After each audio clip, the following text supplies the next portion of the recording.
I know. Hey, okay, you're Johannes Michel? Exactly. Okay, and you seem to be the father of a lot of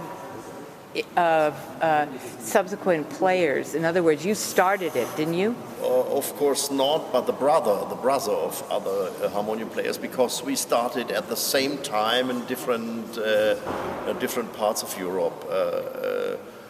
I think one of the first was Joris Verdun in of course. Ghent. He's a little bit older than we, but then Mark Richley and a few others. We met together at the Karg-Elert Society convention, and so we talked to each other and helped each other to play the instrument, because we are autodidacts Yes. in the instrument. There was no teacher from the old time of playing in Kunstharmonium. There was no one.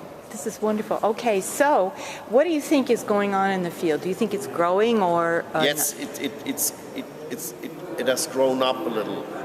There are today we have a lot of colleagues who are able to play a Druckluftharmonium with the expression. Yeah.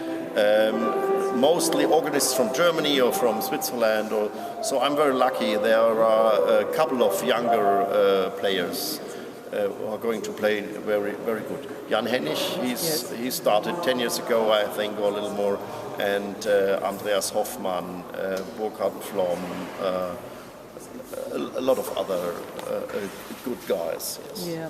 Well, that's the thing that I notice, of course, is the repertoire for the instrument is superb. And so that's all the reason to revive it.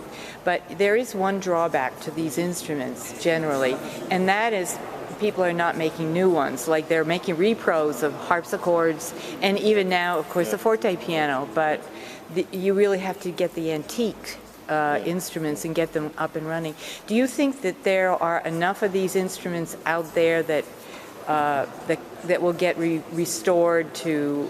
Yeah, the problem are the instruments. The problem are the instruments because there aren't enough Kunstharmoniums. They are very rare, and it's quite difficult to buy one.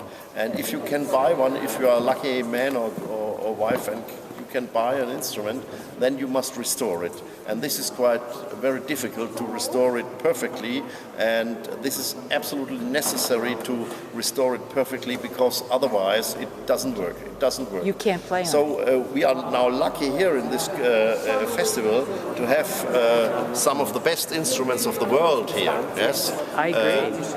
Two Mustels, a Titz from Löwenberg, a Titz from Vienna, de Bern, a lot of wonderful instruments. This is a very rare moment, a very exciting situation.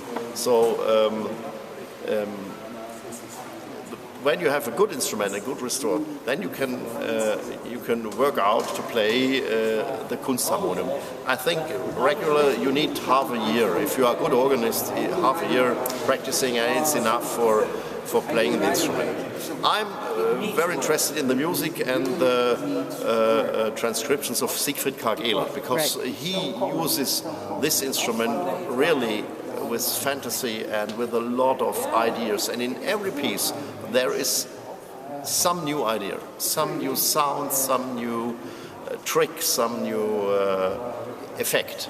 Yes. And this is really wonderful. In the music of Karg-Elert, he wrote a lot of pieces, and he did a lot of transcriptions, Wagner and others. And so I like this very much. A little also I play Alexander Gilmour composed a few quite good pieces. But the other repertoire I don't play, because for me it's a little too boring, because it's a little organ. It's the org expressive, and you can play the pieces on the organ, but Karg-Elert's music not. You can't play it on another instrument. Mm-hmm. Well, this is a wonderful interview. I'm going to have to stop it because we're going into red here. Yeah. But this is a fabulous summary of what's going on. Thank you so much. Thank you. You're welcome.